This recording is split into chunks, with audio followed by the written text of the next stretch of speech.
অতএব এত দুশ্চিন্তার কিছু নাই, জীবনকে নিয়ে এত দুশ্চিন্তার কিছু নাই। জীবনটাকে কোরআন সুন্নাহর আলোকে এনজয় করেন। কোরআন সুন্নাহকে দিয়ে জীবনকে এনজয় করা যায়। কোরআন এবং সুন্নাহর আনুগত্যের মধ্য দিয়ে আপনি জীবনকে উপভোগ করেন, টেনশন করার দরকার নেই। মনে রাখবেন, আল্লাহ যদি আপনার সাথে থাকেন এবং আল্লাহ যদি আপনাকে কবুল করেন, পৃথিবীর কোনো শক্তি নাই আপনাকে টলাবে। পৃথিবীর কোনো শক্তি নাই, পৃথিবীর সমস্ত শক্তি একত্রিত হয়ে আপনার চুল বাঁকা করতে পারবে না, যদি আল্লাহ আপনার সাথে থাকে।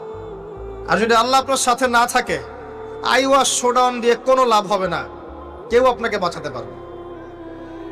অতএব আল্লাহকে আপন করে নেন, যার যার হক তাকে তাকে দেন, নিজের হক আল্লাহর কাছে চেয়ে নেন, ইনশাআল্লাহ আপনি সুখে থাকবেন। এর আগে আল্লাহ পাক একা ছিলেন, আর কিচ্ছু ছিল না। হুয়াল আউয়াল ওয়াল আখির ওয়াল যাহির ওয়াল বাতিন ওয়া হুয়া বিকুল্লি শাইইন আলিম, সূরা হাদীদ। আল্লাহ পাক একা ছিলেন, কোনো